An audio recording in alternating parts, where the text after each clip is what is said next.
We are live, more or less, from Las Vegas. With Mark Anthony, I'm Rick Rosen. This is Good Sports. What's happening, man? Not much. Playoffs are looking a little. Actually, looks like it. Super They're, Bowl might be a they're good on. one. Okay, Super Bowl this year might be watchable. Listen, you want the yeah, only because you're going to see a train wreck. I mean, honest to God, there are some really odd happenings in what is supposed to be the creme de la creme playing. You know what I mean? You've got guys giving up Hail Marys not once, but twice to the same guy into, you know what I mean? It's just things like are not supposed to happen. Today there was a comeback. A team was up 31 nothing at home. And that was all the points they scored. That was the halftime score, 31 zip. And they let the other team back into it. Seattle almost came all the way back. Those things aren't supposed to happen in the playoffs. You're supposed to play your best. The Steelers and the Broncos played under, rock'em sock'em robots, and you knew it was going to be a physical game. But honest to God, they held the Broncos to 5 field goals in a windstorm that of like Saharan desert proportions, and kept blowing the ball off the tee, and so it's been really odd, Mark. So don't expect things to change. It's like El Nino. It has more effect than this weekend or whatever. I see. That's why I think it's going to be a watchable game because you have such weird outcomes. Things that weren't supposed to happen. Guy missed 27-yard field goal. Yes, Which is closer. That's closer than an extra point. Now they moved the extra points back. That's closer than an extra point. And he was at me. It's not like he was the guy from the other team. He was at home in Minnesota, even though they're not used to playing at the University of Minnesota. They have for this last couple of years while their new stadium is getting ready, so they'll go back inside and never win again. But they had this primo opportunity. All they had to do was kick a game-winning field goal 27 yards. Guys that win the drawing, get coming in with the tattoo of the night, get to go down there and kick a 27-yard field goal for like a season ticket or free popcorn or something. A 27-yard field goal only has to go a little bit, and then the wind can take it or whatever. It really doesn't get much better or much easier than a 27-yard field goal. And the guy screwed it up. A Super Bowl He's a Viking. Right. This is a Super Bowl that people will talk about because they're going to watch it for some of the most stupidest plays ever to be in a championship game. So far, it's been the blooper show. That how they have those outtakes and everything. That's what it's been like. There has been no team that's played. New England, I mean, is a team that is known for not beating itself. Man, they really have. There's no team that's playing clean right now. There's no team that's playing great. You would have said that in the first half of today's game about the Carolina Panthers, who were one game away from being perfect. And here they go, man, and they're just beating the crap out of Seattle, who by all rights should have been the defending Super Bowl champions. So they have a pretty darn good team. And they did everything to win the Super Bowl except to win the Super Bowl. One Pete Carroll bad call, and that was that. But anyway, they let the Seahawks come back on them, come roaring back, and just beat them around. And I mean, it has been like watching a fight where both guys are staggered. I saw a George Foreman fight like that one time. He fought a man who'd been in the penitentiary in Colorado named Ron Lyle, and I believe they fought in Toronto, Canada. There were 5 knockdowns in the fight. And the last one to go down stayed down, and it was Ron Lyle. But they went back and forth, knocking each other down, and that's kind of what at least the Carolina game today looked like to me. Yes. It just looked like one said, "Okay, I've taken your best shot. Now here's our best shot." And it just wasn't almost good enough. So, it's been interesting, Mark. But I really am surprised at the lack of anybody playing real well. I mean, there have been no well-played games No. where it comes down to that strategy and this and that. Everybody's got to pull it. Now, God, I think that happened to me was I was in 6th grade Bantam League back in Ohio. I think I remember a situation like this. So, yeah, it really is an odd so far in the playoffs, and I think it goes right along. So I don't expect there to be a dominant team. I expect it to be a team that capitalizes that day, that Sunday in February, where they don't screw up. And I think you might very well see a team like kind of like last year lose the Super Bowl rather than somebody win it just by not screwing up. So you know, right. I mean, there's different ways to get to the finish line, tortoise and the hare thing, I guess. But anyway, the Denver Broncos ended up beating the Steelers at home, and they hit our 8-teamer on the teaser or 6-teamer, whatever it is. So we scored a little money on that one too. But you know, listen. You got to hear this ticket. And my buddy Wes, God bless him, we had the Patriots, the Cardinals, and the Broncos. Patriots, we had to give up 5.5, and they did us proud. And then the Patriots in New England, Kansas City over 38.5. It was Patriots plus a half a point. Cardinals minus 1.5. Arizona, Green Bay under 55.5. Seahawks plus 8.5, and the Broncos minus 1.5. Now the Seahawks plus 8.5 is an interesting thing considering they were down 31-0. Okay, even if they score 23 points, which is what they needed to get in the spread, you think, well, they already gave up 31.5. Shit, they're going to give up some more points, so we're going to have to score in biblical proportions. You know what I mean? And sure enough, they let the Seahawks go up and down the field on them and make some catches. And there was a couple of and the referees have been more the replay guys have been more out in the open than they like to be, Mark. They've overturned some calls and confirmed some calls, and a toe dragging, you know, by this far. Yep. Now they can see that camera's right there, and they have the camera in the pylon right there. So it's which is cool. It's a different game with that. You know, there's been a hell of a lot of games that have been won and lost on a referee's judgment. And just like baseball games and an umpire's judgment, you know, they can't really take the umpires out of balls and strikes. So they're a necessary evil. With all the replay capabilities, they got the drones flying over and the things on the wires and the cameras and everything. They can literally do a football game without officials.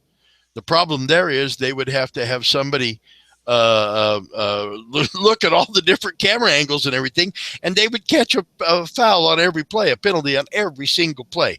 I don't think there's 10 plays in all of pro football that there's not some type of infraction that doesn't get called, only because there's only 6 or 7 guys out there with flags, and there's 22 people at any one time hitting each other or attempting to do that. So, all right, So who's going to win next week? New England has the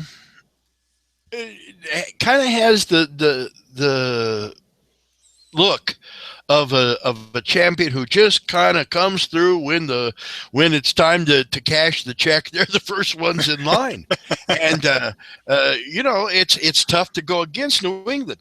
Denver's tough to beat at Mile High, and defenses win championships. And I'll take Denver's defense over anybody else of the other 3 teams that are in the playoffs. I mean, one of these 4 teams, Carolina, Arizona, New England, or Denver, one of those 4 is going to be the Super Bowl champions. You say who's got the closest to Denver's defense? Probably Carolina, and then New England and Arizona. Arizona has the closest to Denver's defense. Then Carolina and New England kind of similar. They play good defense, but they rely more on their offense than their defense to get it done. Although Luke Kuechly is a hell of a player for Carolina, and sometimes they get overlooked because of Cam Newton and all that stuff. But I will say this about the game today, Mark. one of the most asinine, the guy should never play another down of football in the NFL plays occurred when Cincinnati gave away the victory to the Steelers.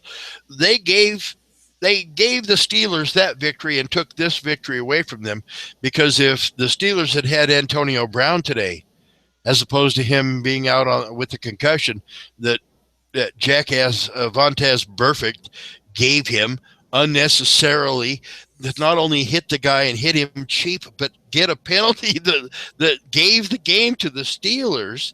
If Brown had been able to play in this game, it would have been a much different game. Now, Brown would not have been able to play in this game if Burfict hadn't hit him. So it's one of those three-way love triangle things. But Denver ended up coming out with the good part of the stick. Everybody else did not really have that same warm fuzzy feeling from their part of the stick there. So, by the way, on free TV right now as we speak, I hope somebody's watching out of one eye like I am, and listening to us with the other eye, because the UFC fights and Dillashaw and Cruz are going to fight here in a little bit on free TV on Fox Sports 1. So it's always cool that they do, we owe them, those of us that say you can't put everything on pay-per-view, here it is. It's free. Watch it. If you're a fan of MMA, you're going to see a hell of a fight between TJ Dillashaw and Dominic Cruz. So both guys do not, Mark, do you like boxing? Are you a boxing fan?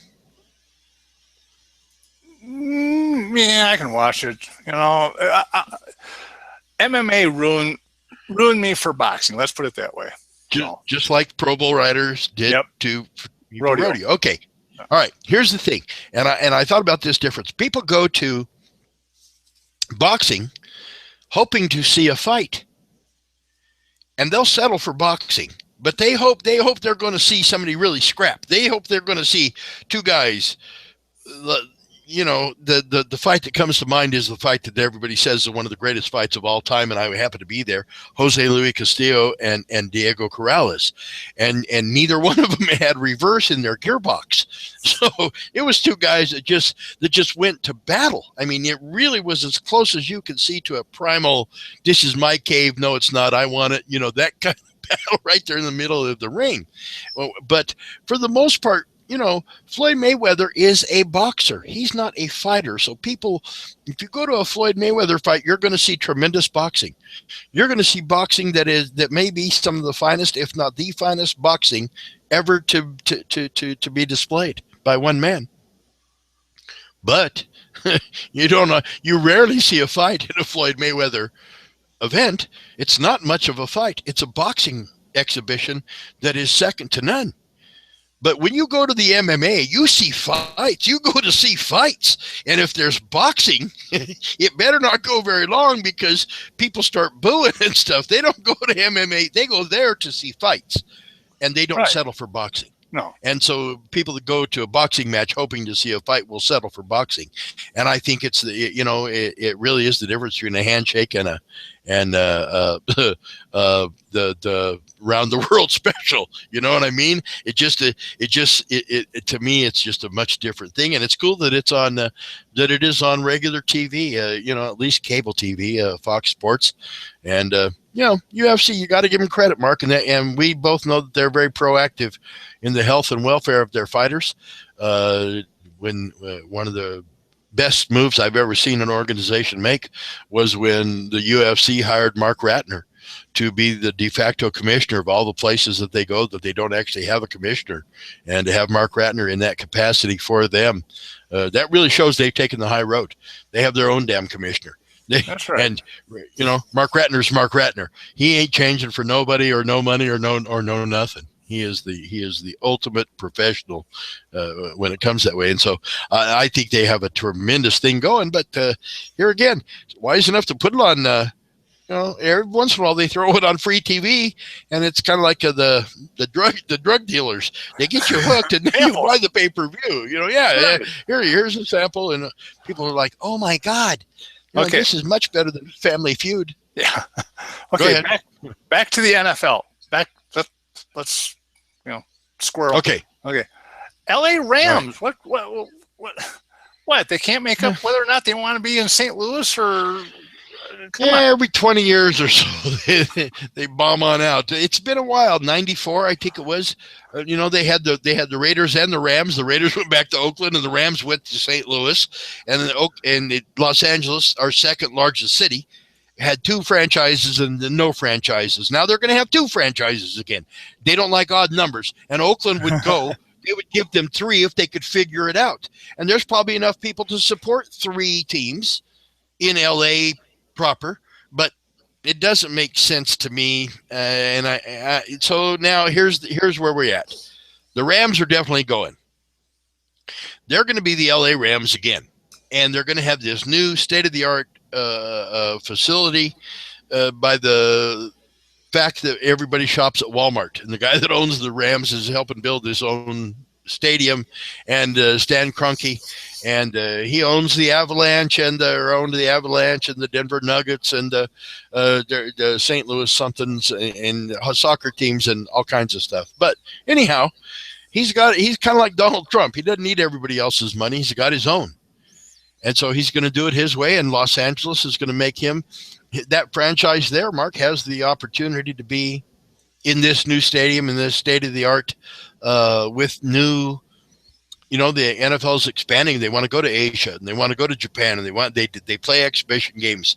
They'd like to include Korea in that, and that means our West Coast is going to be the most probable for that type of benefit.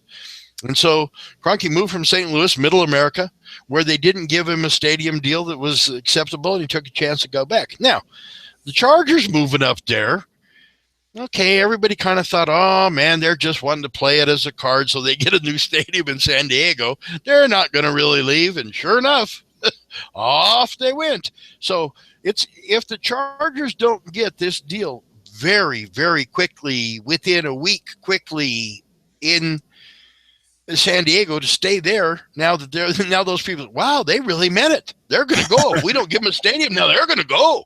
So for the Chargers to stay in San Diego screws Oakland, because then the Raiders so they got three teams for two slots. The Rams have slot number one. Now San Diego has the option to either stay in San Diego or take that second slot in Los Angeles. The Raiders are in third position, and if the Chargers don't take it, the Raiders get to move into that second slot, and then they'll play the same game with Oakland. All right, now we're really mean it. We're going to go back to frickin' L.A. and do our own thing there and have our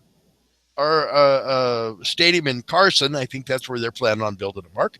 And so LA's going to have two stadiums, and they can do that, or they can have one really big stadium and share the deal. It doesn't matter. That works in New York. That works other places. So whatever it is, LA's going to end up with two teams. St. Louis isn't going to have one. They're going to have to go back to being Kansas City Chiefs fans, maybe Cincinnati. I don't know. Somewhere up in that region, that's all they're going to have left.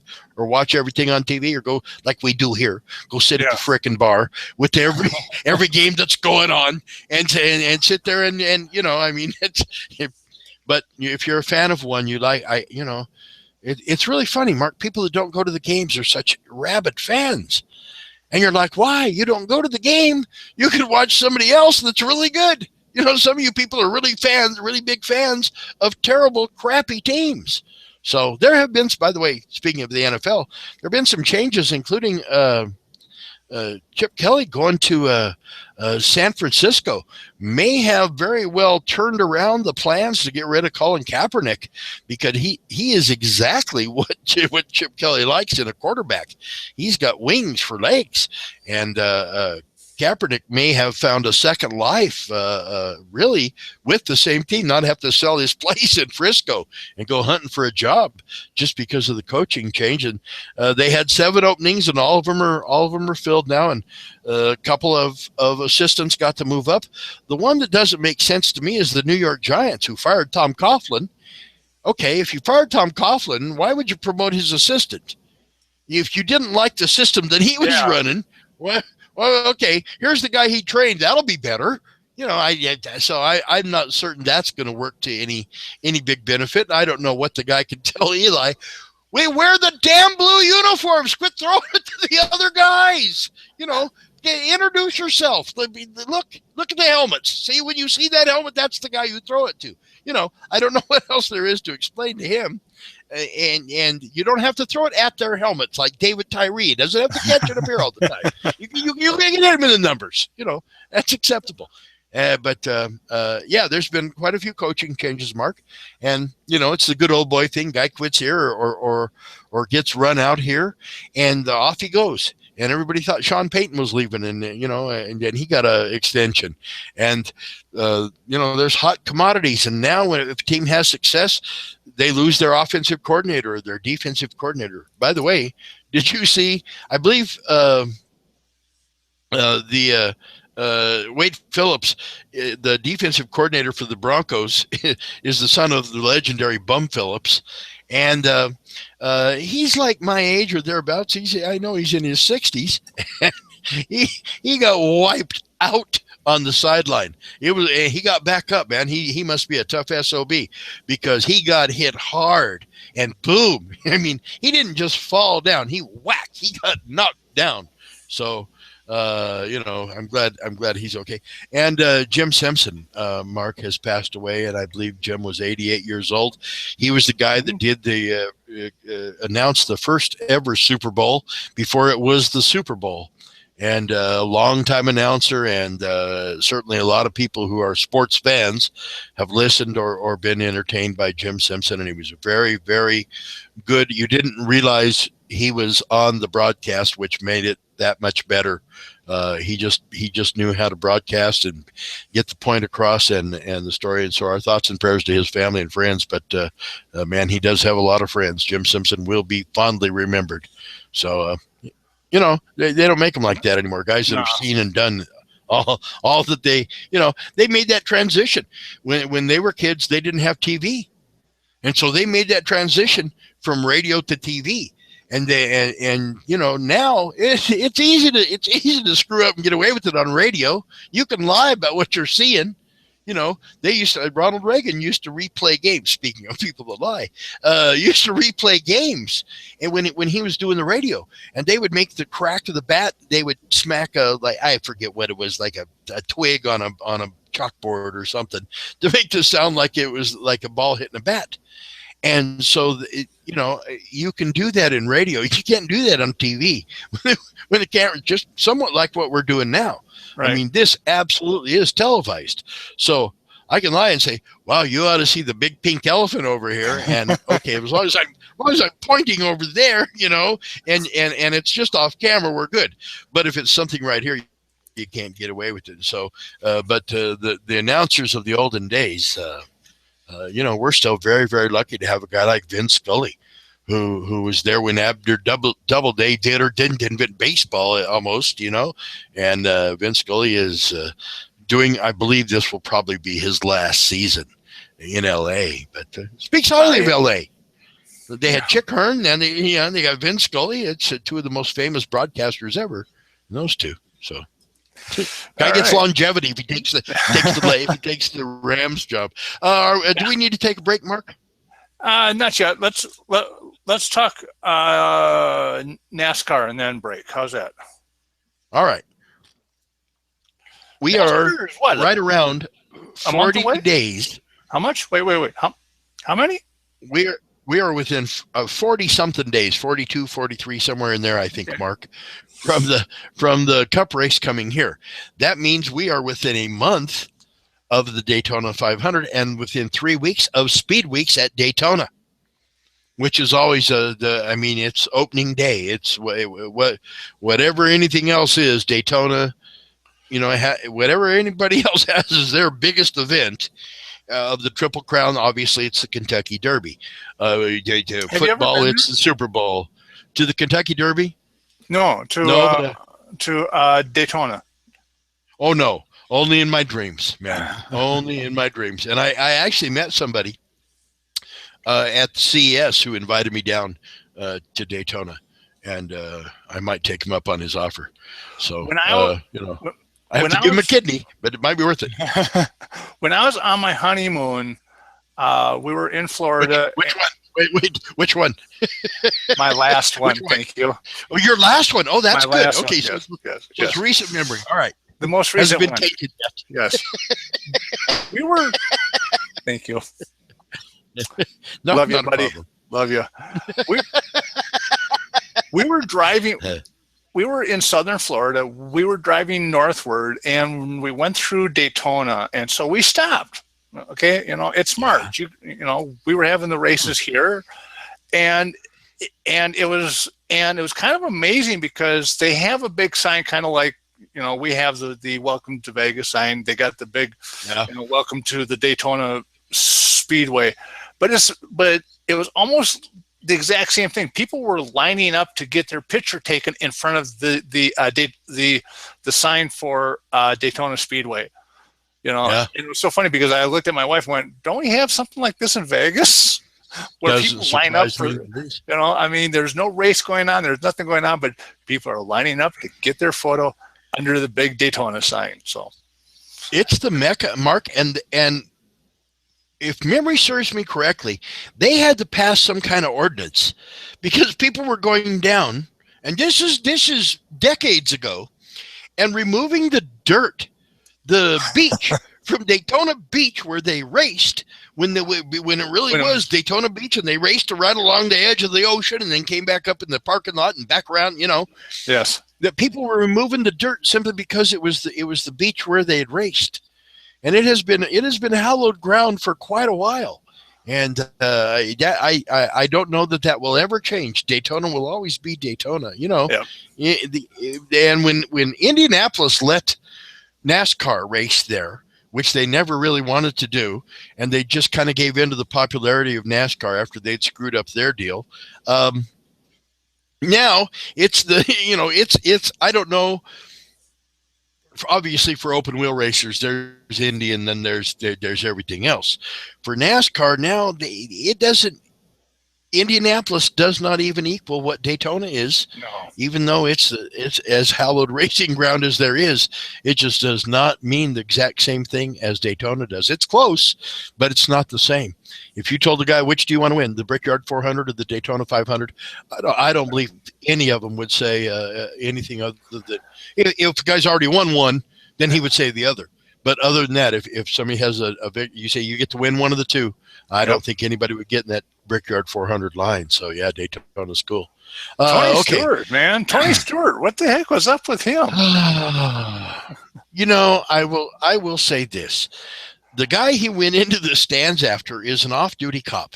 Now I don't know exactly what this off-duty cop was doing or thinking. It makes you wonder who's in charge. And the guy who has a weapon and all that, and thinks that he buys a ticket. And I would imagine, Mark, that Tony Stewart has heard every single comment there's ever been about his mother or his grandmother, for that matter. And if he had daughters, it would be about them and his own self in every conceivable fashion, and has not done anything. And I know he's heard them. I have been there when people have said things to him, because he used to really come across as a total jerk. He is not a total jerk. He's a total competitor. He's as racer as you would want. And this is his swan song. This is his final season. And still, I don't know if this guy could have said anything other than something to do with the death of Kevin Ward on the dirt track, which is still in litigation for the civil part of it. And I don't believe Tony Stewart killed anybody at any time. Was it an accident? Absolutely. And I think it was an accident on both parts. People are saying, there's all this conjecture. I've looked at it 100 times, Mark. Does he hit the gas and slide the ass in just to kick dirt on this guy? Does he see him? Or does he do that, which, if you've ever covered the Outlaws down there, that's what they do. When you see the cup racers doing this, Mark, getting the crap off their tires ready for a restart. That's what you do in a dirt car, is you spin the wheels a little, you spin the tires a little bit. There's not a lot of this. You just and spin them around. You're not taking any rubber off the tires. You're just knocking the dirt off. So it's a different thing. And a lot of people do that. And if Stewart saw this kid and somebody thinks that he had the reaction time to know that he was going to hit this kid with the back end of that car by hitting the gas a little bit, they're entitled to their opinion. I don't have that same opinion, Mark. And I viewed the evidence. I don't know what somebody could testify. The camera doesn't lie, Mark. And I viewed the evidence over and over and over. I don't think Tony Stewart, but that being said, some people do, and they're entitled to their opinion. Some people think he did it on purpose. I don't believe it, and I will never be convinced that that's the case unless I hear him say, yes, I did it on purpose, and I'm sorry, I'm going to go to hell. And, that I don't think that's going to happen. But this guy was mouthing off to Tony Stewart, who wasn't even racing. He was helping get the track ready for other racers. Tony Stewart, multiple time Cup champion. Tony Stewart, owner of Eldora Speedway. Such a grassroots racer that even if he's not racing, he's helping at another event. He could be home counting his money. He's a multimillionaire. He could be preparing for the Daytona 500 or getting the other teams prepared for the Daytona 500. He's a car owner. He was helping a dirt track, the Chili Bowl in Tulsa, Oklahoma, get ready for their big Super Bowl type race. And somebody said something to Tony Stewart, and he went up into the stands to confront the guy. And now there's talk somebody's going to be charged. Maybe they will, and maybe they won't. And the guy ended up getting pushed back. It looked like they locked up like you used to when you were kids, and to see who was tougher, right, and twisted each other's hands. They were like that, and this guy sat back down he didn't bounce his head. And the security guard comes and gets between them, and it's over. They continue talking. But whatever this guy said, Stewart didn't like it, and I'll be real surprised, Mark, if it was something other than about Kevin Ward and at least alluding to that whole situation. And I think it's going to dog Tony Stewart the rest of his days here on Earth. That there's going to be one in every crowd that he's ever in again that's going to have the opinion that he killed somebody, or at least believe it like they do things that you hear on the internet or those kind of things without knowing any of the facts or ever seeing the incident and making their own judgment. They're going to take somebody else's judgment for it who doesn't really like him. He's not the most lovable, cuddly of drivers. You have the nickname Smoke. It's not because you're wispy and fun. It's because you're volatile, and he is volatile. And again, here this guy has meant a hell of a lot to racing. He came over from IndyCar racing, and he made that transition. And he wanted desperately to win the Indianapolis 500, and instead he won the Brickyard 400. And he's as close, I think, to Dale Earnhardt. Since Dale Earnhardt died, I think Tony Stewart is as close as there is to somebody who drives like Dale Earnhardt. In that he doesn't get out of anybody's way if he doesn't want to. Yes. Yeah. This is his passion. This is what he is going to be the best that they're. He's competitive. Yeah. The guy's named after A.J. Foyt. His name's Anthony Joseph Stewart because A.J. Foyt's name is Anthony Joseph Foyt. Oh. So, and A.J. Foyt is not the kindest, most fuzzy, gentle human being I've ever been around either. So, it's almost like when I have a magazine that says Mike Tyson and he was going to fight Evander Holyfield, and that fight never happened. Tyson ended up getting hurt and then went to prison, and then eventually it happened, but not when this magazine came out. And it says the animal versus the gentleman. Well, when they think of you as an animal all the time and you start acting like an animal, you're not surprising anybody. And so it didn't surprise me. Mike Tyson started acting like an animal. A.J. Foyt was a fiery competitor. And to be named after him, you can't expect the kid not to be fiery. And I think it ignited something in him. And whatever it is, it has served him pretty well. But you can't go in the stands. You just can't do that. You can't. It's bad enough. Don't make it worse. and enjoy this last year in the spotlight. The spotlight's still going to be on Tony Stewart, some, but not like it is in NASCAR, not like it is in the Sprint Cup Series. And he deserves this goodbye tour. He's a good guy. He does a lot for racing. He does a lot for charity. He does a lot of things that he doesn't need to do. And here he is, and he's getting crap from people, and it's going to cost him, and it's going to cost his fans. People aren't going to be able to celebrate like they would like to. There's going to be a fist fight in the stands because somebody said something about Tony Stewart, and somebody said, it's just not going to be as cool as it could be or should be, and that's unfortunate, Mark. So, God bless him. I don't think he did it on purpose, Mark. No. I think he feels terrible grief that a young man died. He would have done anything. I'll tell you what, I believe Tony Stewart, if it had been a set of circumstances where the only thing that Tony could do would be to give up his car to this kid to help him out in a one-night thing or something, I think Tony Stewart would let the kid hop in the car and tighten up the belts. So that's just, he's one of those, give you the shirt off his back. He'd give you he'd give you the seat under his butt, and I think that's, anyway, that's the Tony Stewart deal. And, it's, again, Mark, I think it's unfortunate, and we'll see how it plays out. I'm sure going to stick out my hand and shake his hand and tell him thanks when I get the chance here in March. Man, 45 days. Somebody just texted me. 45 days, Mark. Wow. Till the race in March. And that means I'm going to be, I will have hair for 44 more days. And then we're doing St. Baldrick's. The Leprechaun is out at what is it out there on Town Square? Town Square, yeah, on the 13th of February, and that is to raise funds. 100% of the funds from this past expenses go to St. Baldrick's Day, and it's going to be. They're setting the world record for the most leprechauns in one spot at one time in a photo. So please come out there if you know a kid with cancer, if you know a kid who's had cancer, or you just simply know a kid or love kids, get out there, man. It's for a good cause. Details will be on the website. Let's take a quick break here.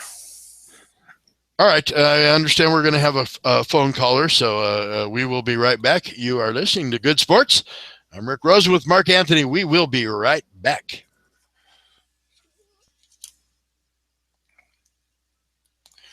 All right.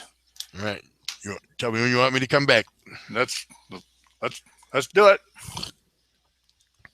All right. Welcome back. The Norwegian Power. Did you know there was a Norwegian Powerball? I didn't know there was a Norwegian Powerball winner. That was very, very interesting. The Norwegian. Who had an idea there was a Norwegian Powerball? So they have some interesting little nuances there. Speaking of Norwegians, no, we're not really.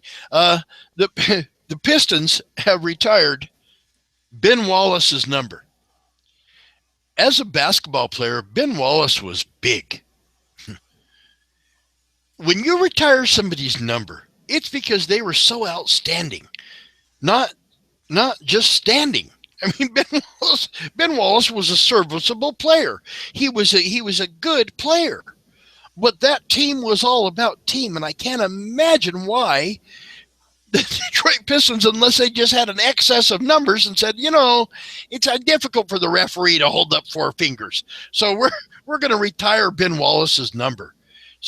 So for whatever reason, the Detroit Pistons have retired Ben Wallace's number 4. Who knew? They're by the way, Mark, just for a quick aside, I haven't been on since the University of Alabama. We were talking about football. The University of Alabama won the national championship, and again they got the lead. They looked like they was just going to town, and Clemson made a game of it and certainly acquitted themselves very well. I don't think a lot of people gave Clemson the credit they deserved, and they gave Alabama everything they could ask for and then some. And Alabama came through and won, which they have made a real habit of doing lately. So congratulations to the the Tide. Alabama wins the national championship. Are you a fan of the playoff system with 4 teams, or would you like to see it expanded? 4. Make it just make it simple. It's college, okay? It's college. What's simple about college? God, you have to have a frickin' degree to fill out the financial paperwork to get into college. It's really, it's not as simple as it sounds. Speaking of colleges, Yes, they are there are 5 conferences who have set their own rules, and I forget, Mark, even what it was about, but it was this really interesting thing that the 5 conferences, I'll think of what it had to do with, games allowed, or whatever it was, scoring, something in there. But the 5 conferences went on their own and made their own rules, kind of not so much sticking their thumbs on their noses at the NCAA, but pretty much playing it straight, just saying, hey, we're going to do what we're going to do. You work for us. We don't work for you. So maybe there's hope for Congress after all. The Bundy uprising is happening in the NCAA. I'll try to find it. But yeah, it just caught my eye as I went past that this thing was happening with the 5 big time conferences are just kind of stepping up. So there's so much money. And maybe they're finally seeing that. Why do we need the NCAA? Everybody's cheating anyhow. There's, I don't know even how you call it cheating. The high schools are cheating. So they already get tainted products when they get them to college. These people are coming out of football factories and basketball factories, and you're really wondering, okay, well, you're starting pretty young to be only doing things that are athletically, they take just that athletic God-given talent, because God forbid you should tear up a knee or get a concussion or ruin your elbow, or, all those things that you see people in their careers with. If that happens before they sign the big check, they they are SOL. So anyway, then they wish they would have paid attention in English class, so they can use that to touch up their resume or those kind of things. Well, but anyway, SMU. Okay. Go ahead. Well, SMU is undefeated. I just want to get to the interview before we, as we wrap things up. Here, so, yeah. Okay, yeah, we can certainly do that. All right, this is the winner of the Norwegian Powerball, and I believe his name was Eddie Murrow, Eddie R. Murrow. And how did you get a hold of this guy? He actually found us. I think he was looking for a lutefisk fast food place, and somehow misstyled and I don't know how he got a hold of us, but he won the Norwegian Powerball. Didn't seem to generate as much interest as the Powerball that we had for the $1.5 billion. Okay, here it rolls. Boom, boom, boom, boom. Okay. Shall we wrap it up now? All right. By the way, SMU is undefeated. Larry Brown just coming back. SMU is undefeated, will not play in the postseason. They could do like, I believe it was North Carolina State, when they got in trouble for David Thompson, went undefeated and didn't get to play in the NCAA. So that's about it. Sports things happening, man. The NFL, and then of course we'll have the championships for each conference. And those 2 teams will play in the Super Bowl. There's a 1-week lag in there, and then they'll have that fun thing called the Pro Bowl. They're having the draft for the Pro Bowl. I think they should just let people from the stands, who's ever wearing the jersey, get in there. You got 18 guys wearing number 18. Okay, you all 18 get to play. You get to play Peyton Manning, and you get to be whoever. They'd increase jersey sales, So anyhow, all right, Mark. I guess that's about it. All of us here at Good Sports, we appreciate you listening and following us, and we will see you. We will see you all around town, because that's where we are. Wherever there's action, wherever there's sports, that's where and report on. And so anyway, we appreciate it. And please take care, folks. So for all of us here at Good Sports, thanks for listening. We'll talk to you again right here on goodsportsmedia.com. Bye-bye. Bye.